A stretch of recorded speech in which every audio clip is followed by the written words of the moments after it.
Today, we're navigating a really significant transition many parents face, the return to work after parental or maternity leave. Yeah, it's a big one. It really is. And it's often this complex mix of emotions, right? Like Hmm. excitement maybe about getting back to your career, Hmm. but also, apprehension about the juggle and sometimes honestly just feeling overwhelmed. Totally understandable. So let's dive right into that crucial pre-return phase. When we think about laying the groundwork, what's maybe one foundational step? Something that often gets overlooked, but really sets the stage for a less stressful transition. That's a great question. Mhm. Because, while many focus on the obvious logistics, like childcare, Right. a hugely impactful step, often underestimated, is actually proactive communication with your employer. Okay. So it's beyond just saying, hey, I'm back on this date. It's about opening a dialogue early. Right. And when you say proactive dialogue, what does that actually look like? Like, should you just walk in with a list of demands or? Yeah. No, definitely not demands. It's more about collaboration. So, like, if you want a phased return. Exactly. You can highlight how it ensures continuity, maybe allows for a smoother handover of responsibilities, and even reduces the risk of burnout-related errors. See?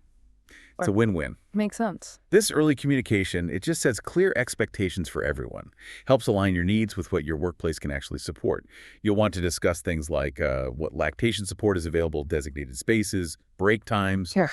and definitely explore flexible work options. Is a phased return possible? Maybe starting part-time or flexible hours, Yeah. even some remote work? Having these chats early, it can make a world of difference in how you ease back in. That makes so much sense. And speaking of foundational steps, let's talk childcare. Oh, yeah. The big one. The big one. This is one you absolutely need to start early on. For many parents, it's the biggest piece of the puzzle. Whether you're looking at daycare or hiring a nanny or maybe relying on family. Explore all those options way in advance. And don't just pick the first one you see, right? No way. It's so crucial to visit facilities, interview potential caregivers, really take the time to choose a setup that feels right for you, fits your comfort level, and obviously your work schedule. And here's a really key tip, I think. Create a solid backup plan for emergencies. Absolutely essential. Because, let's be honest, life with a little one is full of surprises, That's right? A sick baby, a caregiver who's suddenly unavailable. That shouldn't derail your whole week if you can help it. Right. Knowing who you can call in a pinch gives you just invaluable peace of mind. Building right on that, if you're a breastfeeding parent, crafting a solid breastfeeding plan is also vital. It often requires just as much proactive thought as childcare, actually. First, you need to know your rights. Familiarize yourself with the legal protections for breastfeeding parents in your workplace or region. Many places require employers to provide, appropriate space and time for pumping. Good point. Know your rights. Then, discuss the specifics with your employer. Where's the designated lactation space? Is it private? Comfortable? Does it have power? And what about break times? You need to know you can pump comfortably without feeling rushed or, exposed. And then there's the homework. Invest in a quality breast pump. And just as important, practice pumping and storing milk before you go back. The practice run for pumping, too. Yes. Get comfortable with the process. Understand your supply. Learn proper storage. It really eases that transition. Lets you focus on work when you're back, not wrestle with new equipment. Exactly. A few weeks before you actually go back, start practicing the new routine. Now, I can already hear people thinking, where on earth do I find time for that with a new baby? So what's the minimum effective dose here? How much practice is actually helpful? That's a fair question. Time is definitely precious. It's about doing it enough times to spot the bottlenecks. Yeah. So waking up at the time you'll need to for work. Right. Getting yourself and baby dressed. Yeah. Prepping meals, packing bags, maybe even doing a mock childcare drop-off, or at least getting to the point where you would leave the house. I see. Find the sticking points. Precisely. The benefit is huge. It helps both you and your baby get used to the new schedule. It makes that actual first day back feel, more familiar, less terrifying. You already know where you're going, roughly how long it takes, maybe what hiccups might pop up. Like forgetting the extra diapers? Exactly. Or realizing the commute takes 10 minutes longer than you thought. It just significantly reduces that first day stress. Yeah. Lets you focus on work, not the scramble. Totally. And while you're getting everyone adjusted, don't forget organizing those household logistics. I mean, when you're juggling work and family, streamlining daily tasks can free up so much mental Oh, space. absolutely. Think about maybe dedicating an hour on Sunday for some meal prep for the week. Hmm. Make sure everyone, your partner, caregivers, maybe even grandparents, is literally on the same page. Right. Prevents those missed pickups or scheduling nightmares. Right. Avoid the chaos. These small organizational shifts, they can make a surprisingly large impact on your daily flow and, honestly, your stress levels. All these practical steps are huge, definitely. But we can't ignore the emotional side of this. Preparing emotionally feels just as critical. It really is. It's completely normal to feel that mix, right? Excitement, anxiety, maybe sadness about leaving your baby, or just general overwhelm. How can parents genuinely acknowledge and process those feelings without getting, stuck in them? Well, it's a powerful insight from a lot of the research we look at that while logistics are crucial, the underestimated bit is often emotional preparedness. Mm. If your emotional well-being isn't supported, even the most meticulous plan can still feel like a real struggle. Mm. So processing these feelings, Mm-hmm. it's about creating space for them. Yeah. Well, journaling can help. Just getting thoughts out of your head and onto paper can help you understand them. Right. Yeah. And joining parent support groups. That allows you to share experiences, get support from others who genuinely get it. It normalizes your feelings. Yeah. This mental prep is just as vital as the practical stuff because it builds resilience for the challenges ahead. Resilience, yeah. Okay, and finally, on the practical side, before you return, let's talk work wardrobe. Yes. For those of us who've been deep in the newborn bubble, the idea of updating a work wardrobe can feel almost absurd sometimes. Is this really practical, or is it more about a psychological boost? It's both. And often more about the psychological boost than people realize. Your body just did something incredible, right? Spent 9 months creating life. So of course it might be different. And that is completely normal. True. You deserve to feel comfortable and confident in your work clothes. Yeah.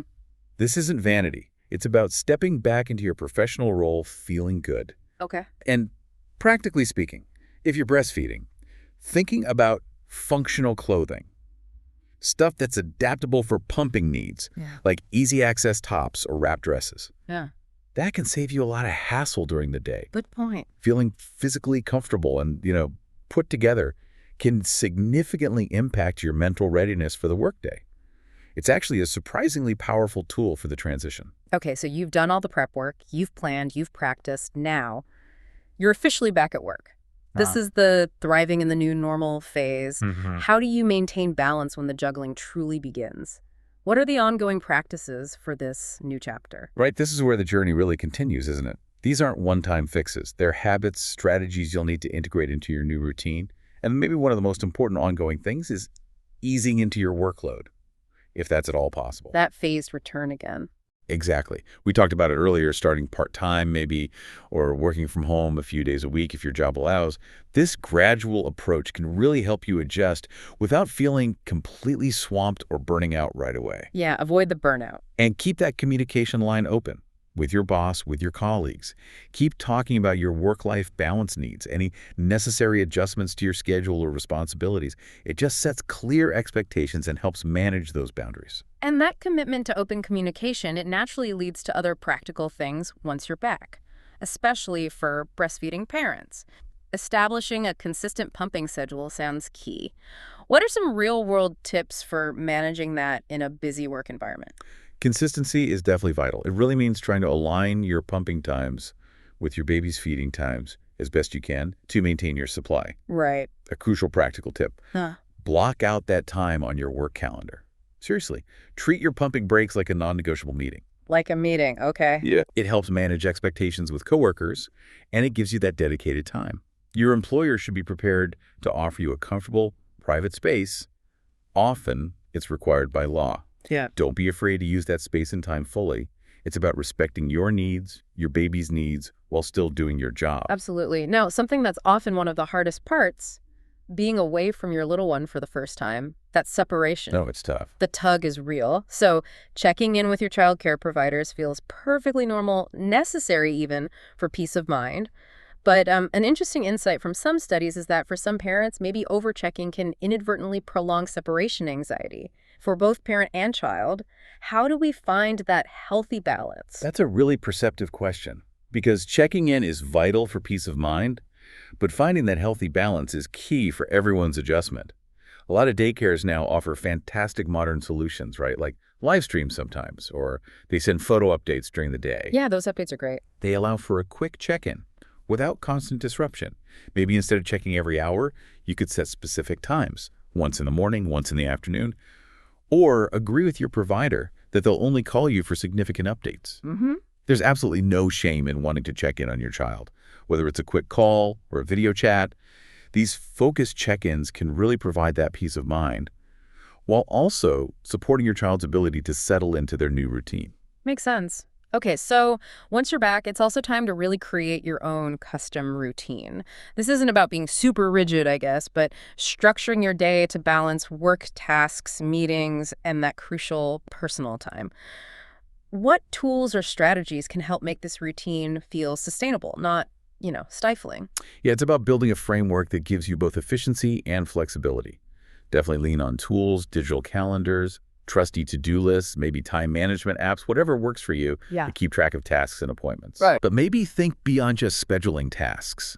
Think about building in little transition moments, like maybe create a short wind-down routine after work before you dive into family time, or a quick power-up routine in the morning. Ooh, I like that. Transition moments. This daily structure, it won't just make you more efficient. It'll help preserve that really important personal balance between work, your baby, your own well-being.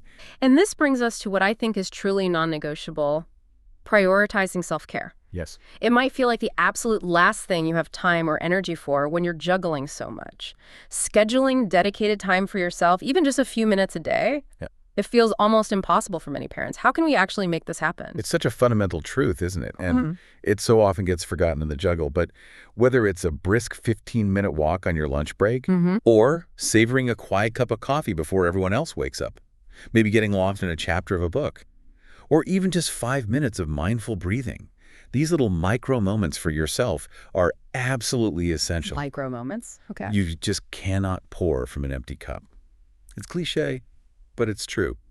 Your well-being directly impacts your ability to thrive, both at home and at work. Carving out that space isn't selfish, it's pro. Well, it's a testament to your incredible resilience. Start small, try to be consistent, and please don't let perfect be the enemy of good here. That's so important. And that leads to perhaps the most important tip of all, the one that kind of underlies every other strategy we've talked about. Give yourself grace. Truly, allow for imperfections. There will be days when things don't go as planned. The baby's sick or you feel like you're dropping all the balls. Happens to everyone. And that is absolutely okay. It means, if a meeting goes sideways or the childcare drop-off is a tear-filled marathon, acknowledge it, maybe learn from it if you can, but don't let it define your entire day or make you feel like a failure. Right. Focus on doing your best in that moment. And celebrate your achievements, no matter how small they seem. Every time you successfully get out the door, that's a win. Every meeting you attend, win. Every feeding you manage, win. They all add up. Returning to work after parental leave is, undeniably a big step. But as we've explored, with thoughtful planning, these adaptable strategies, it absolutely can be a positive and empowering experience for you and your family. It really can. Remember to trust yourself, stay flexible, and know that you're truly capable of thriving, both at work and at home. The sheer resilience parents show through this transition, it's just incredible, really.